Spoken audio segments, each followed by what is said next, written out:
All right, are you guys ready for a serious dose of Mopar engine history and trivia? Because we got you covered today. We're going to do a direct side-by-side comparison between a first-generation Whale, a Chrysler Firepower 392, and a second-generation 426, an Elephant. And we'll talk about their design similarities, their differences, and we'll talk about the third gen too. Because the third gen is actually much more closely related to the first gen than the second. And we'll cover those differences and similarities as we go along. But before we even do that, let's get the trivia out of the way first. The names, the Whale and the Elephant. Now both of those names started out as actually derogatory terms. Us Mopar guys have adopted them over the years, but they were originally supposed to be insults. The Chrysler Firepower earned the name Whale in the very early 60s. Now you have to understand something. When these things were designed originally, racing was the last thing Chrysler engineers had in mind. In fact, the type of racing that these engines became known for didn't even exist yet.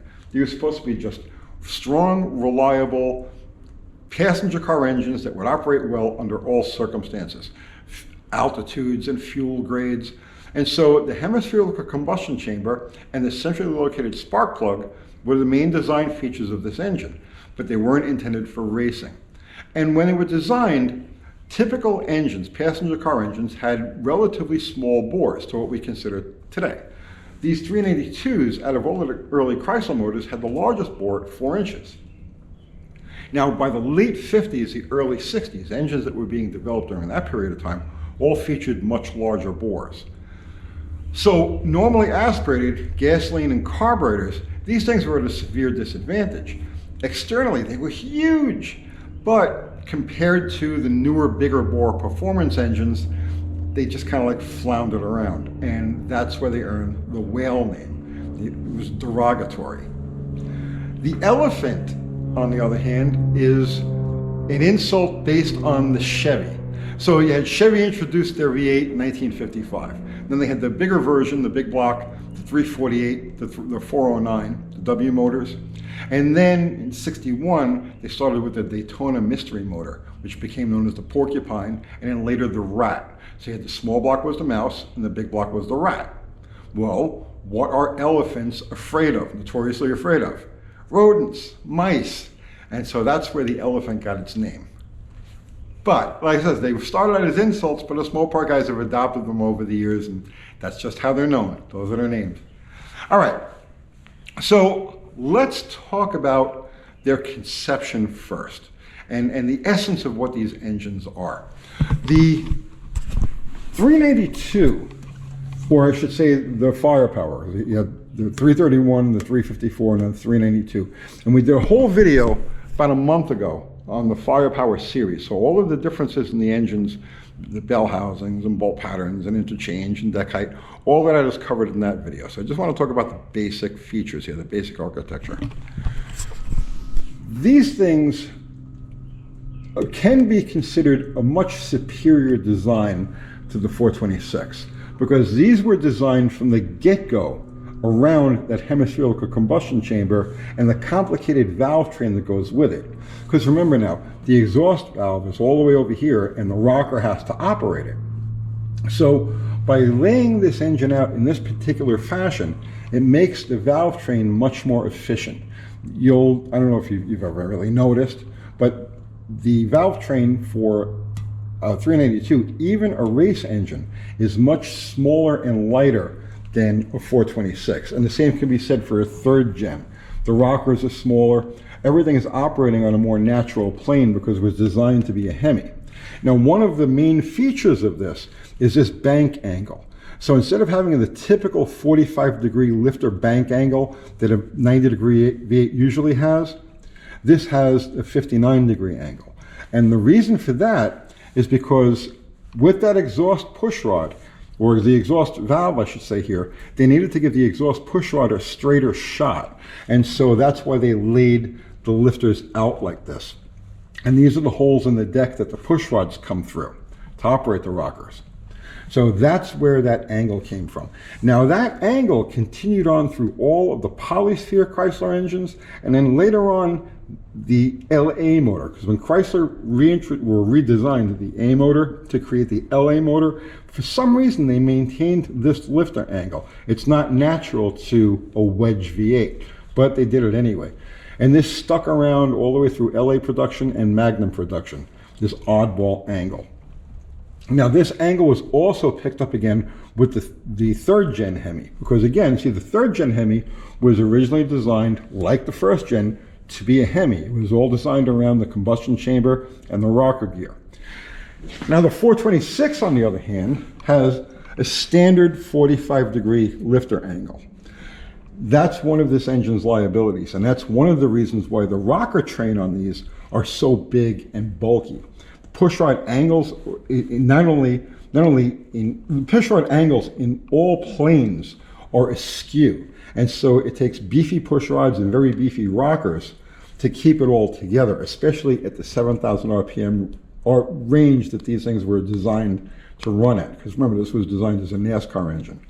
They were able to get away with this because of the distance in deck height compared to the lifter height. So if you look at the distance from the deck to the lifter here, and you look at the distance from the deck to the lifter here, you could see that this would really require the lifters be laid out, where this one gives you a little bit more leeway. But you can see how close the exhaust pushrod comes to the bore on a 426. This is the relief for the exhaust pushrod. This is the relief for the intake pushrod. You see there's a respectable distance between the pushrod holes on our first generation motor and the bore. And this comes real close. So that's the main design difference between the engines. This is more on the bottom end, and we'll get to the bottom end in a couple of minutes. But from the top side, that's the big thing. This was designed to be a Hemi from the very beginning, just like the third gen, and this is an adaptation of the wedge. And the thing about the 426 Hemi is that it's an adaptation of the wedge, and the wedge is an adaptation of two brand X engines. The big block Mopar is actually a combination of Ford Y block / FE with the deep skirt block and the shaft mounted rockers, and a small block Chevy. Because if you ever look at a big block Chrysler cylinder head and the small block Chevy cylinder head, they're nearly identical. And there's another feature that ties into that too, and I'll get to that in a second. So the big block Mopar starts out as an adaptation, and then the Hemi is an adaptation of the adaptation. So, but nevertheless, it still worked. I mean, obviously, to this day, it still rules the roost in top fuel, funny car. Engine had a lot going for it. But it does take a very beefy valve train to make up for those geometrical differences found in these things. So, more obvious differences in these engines. You see that the firepower engine has a separate valley cover, so the intake manifold is isolated from the valley. The 426 has no valley cover. The intake manifold is the valley cover. Distributor location. So if you're familiar with small block Mopars, you know this exact area because this continued all the way through Magnum. It never changed. The location, the register, is all the same as an LA and a Magnum. There is a difference in distributor shaft length, but you could take a 318 distributor and just drop it right into that hole. The hole down and everything is all the same. On the 426, obviously, it's up front. This is slightly more superior to the first gen motor because the distributor is less affected by valve train harmonics with it mounted up front here. Where back here, the camshaft has got to drive over the rocker gear before it actually gets to the distributor. So this is a little more prone to discrepancies, timing discrepancies. Now the deck, let's look at the deck again here. So you see on the 392, I'm singling out the 392, but all of the Chrysler Firepower motors use this 4-bolt per cylinder head bolt pattern. The 426, like the Wedge, like the Chevy, uses 5. So there's 1, 2, 3, 4, and 5. Now this on a Wedge motor would be a tapped hole just like that. But because the Hemi has the intake port directly above it, it uses a stud that goes through the bottom, and there's a nut that goes on here that holds it down. But you've got 5 bolts or 5 fasteners per cylinder on the 426 and only 4 on the early motor. And that does make a big difference as far as sealing capabilities go. Now the bore. These engines max out at 4 inches. Well, okay, they take a factory allowable 60 overbore, so they're designed for a 60 overbore, but it's a 4-inch bore motor. These are 4 1/4. And just for comparison's sake, here's a 426 Hemi head gasket, and you can see the difference in bore right there. On the side of the blocks, we've got these motor mounting lugs. So this setup right here extended through all of the later motors, the poly heads, the A motors, the LA motors, and the Magnums. So that's just a standard small block Mopar mounting. On the Hemi, they couldn't do that because the exhaust manifold, or the exhaust header, the exhaust tube comes down over here, right where those lugs would be. And so there's no lugs on the side of the block. It has these pads on the side. So the Hemi, the 426 Hemi, needs a special K-frame where you can bolt a 392 or any Chrysler Firepower motor any place with small block bolts. And yes, the bolt pattern is the same as a small block, and it's the same as a 3rd gen Hemi, you know, the transmission bolt pattern. The 426 B motor and RB motor have their own separate. So really, the 426 kind of like stands on its own. There's a direct lineage between the 1st gen and the 3rd gen, and the 426 is kind of like out on its own. All right, so I think that's pretty much all of the differences on the top side of the engine and the reasons for each. Let's look at the bottom. Let's spin this one around, and let's flip this one over. Okay. Here's where you see some pretty profound differences. So on the 392, if you're familiar with small block Mopars, you've seen this before, because this basic design or this basic layout and the proportioning of it really didn't change all the way through to Magnum production. You look at these caps, they're almost identical to 318 caps. Now, let's just talk about the 392 specifically for a second. The 331 and 354 were short deck motors that were intended to take a shorter stroke. When Chrysler revamped it for the 392, they raised the deck height and they changed the distance between the bottom of the bore and the crankshaft. And these windows right here only appear on 392 blocks. So that's how you could tell at a glance whether an engine is a 331, 354, or 392. These windows right here.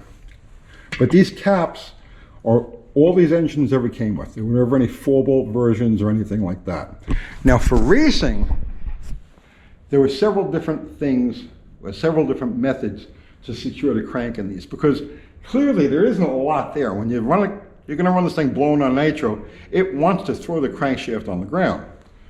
So one of the methods that they used were a set of splayed 4-bolt caps that would be added to the center 3. They didn't bother with the number 1 or number 5. They were fine, but these center 3 were the ones that were failure prone. So there were aftermarket 4-bolt splayed caps that would tie into the side rails of the block. Now there were also 2 girdle methods. So one girdle method covered the whole pan rail of the engine with straps, square steel straps that would run across the caps. They would take this part of the cap and mill it flush so it matched the top of the head bolts, and then when the girdle was bolted in place to the side rails, it would hold all of this stable. And that was like the most effective method. And when Ed Donovan introduced the 417, which was the aluminum version of this engine in 1972, that is how he designed his engine, where the girdle was a complete, you know, cover the whole bottom of the motor. Now there was also a shorty girdle or a bikini girdle that only covered the center 3, and that was the most common version. And in that one, you had 1-inch square box steel sections were added to this section of the pan rail, and then they had cross pieces that, again, they would tie into the cap, or just mill the cap, and that would hold this flush. These things, this was the most common method, but it was a real nightmare. Oil pan sealing. I built one once. I did one of those pans, and it was a weekend of hell. Getting everything to fit just right and not leak. Shorty girdles are a bitch, but that's how they held them together. The 426, things had evolved. By the time this engine came around, things had way evolved. And like I said, this is an adaptation, basically, of a Ford Y-Block FE with the deep skirt. So they were able to add these cross bolts. Now, these cross bolts don't really do very much to support the main saddle of the block, this area right here, where they're prone to break. But what they do is they keep the cap from walking at high RPM. Because remember, these engines were intended mostly for NASCAR use. So sustained 7,000 RPM operation, the caps want to walk around. So tying the caps in this way through these cross bolts kept the cap from moving. But they don't really do very much to support the main saddles of the block. These things never really had any girdles beyond what was fitted in here, and all they've done with later engines is just add second bigger cross bolts. So you've got 2 cross bolts on each side, and they're much bigger. And that will support the main saddle here. But this setup, 0 support for the saddle. It just keeps the cap from walking around. Now, you could see that the 426, the later motor, has, let's say, a fragile looking saddle. Look how far my finger could go into this hole right here, this recess. So this is where they're prone to cracking. The 92, on the other hand, has a much sturdier and larger distance between the top of the crank saddle and the bottom of the cam journal. So you've got more support right here. They're stronger here. The weak link is here, where the bolts want to pull out, where the caps want to break. But that's the differences between the early and the late as far as the bottom end goes. Now, for comparison's sake, here's a number 4 426 main cap.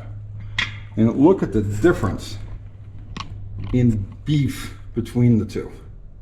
Now, these caps are really the same size as a 440 cap. No, 426 wedge, 440 wedge cap, with the addition of these lugs on the side for the cross bolts.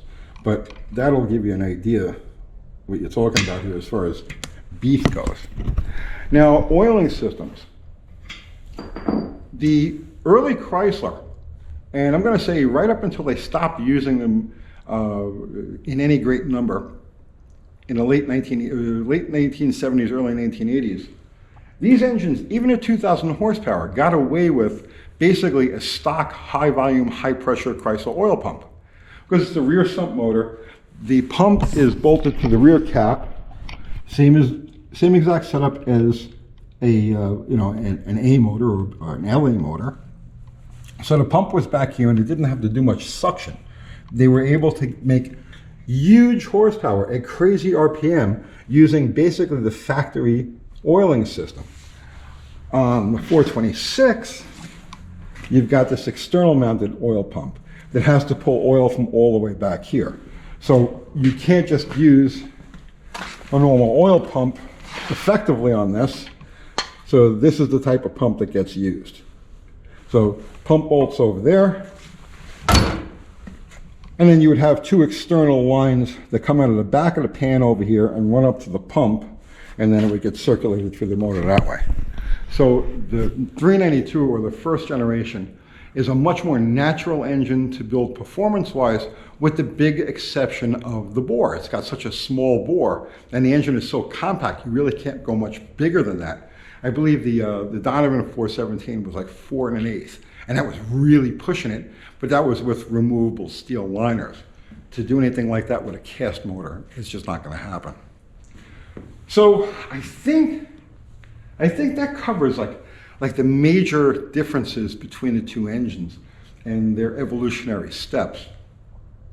I mean, of course, there are subtle differences like how the oil drains back and so on and so forth, but Okay, this video would be like 10 hours long if we covered all of those differences. I just wanted to show the main structural differences and similarities between these two engines and the evolutionary steps. And like I said, the third gen Hemi, because it was designed as a Hemi, has much, much more in common with the first than the second. But they're all fantastic engines. They all have their place. And that one right there, to this day, the aluminum versions of it, of course, to this day is still the greatest inch per inch, pound for pound, the highest output engine ever produced by man. 426 cubic inches, or actually, 500 cubic inches. And here's some more trivia. Around the early 1990s, they changed the architecture of blown nitro motors a little bit. Up until that point, they had been using the 4 1/4 bore, like a regular 426 Hemi. But they actually reduced the bore down to the 413 size, 4 1/8, and increased the stroke. But the highest current output engines use a bore that's actually closer to the first generation, which is known as having too small a bore, and the production 426. But that has more to do with the burn characteristics of nitro than anything else. And we'll do a whole video on that at some point, but for right now, I just want to leave it at that. So this is Kiwi's motor. This is going in Big Richard, the D100 pickup that Dr. Art is currently building the 318 for. The 318 is just going in there for a little while. It's like a stopgap until I can get this thing finished. And then I'll show you all of the jewelry that's going on this engine next time around. It's some really beautiful stuff. And we'll cover each step of the build as we go along. But for right now, that's as far as I'm gonna go. I have to go get the Jeep ready. We're taking that to the track tonight for the first time. That ought to be fun. I'll see you tomorrow.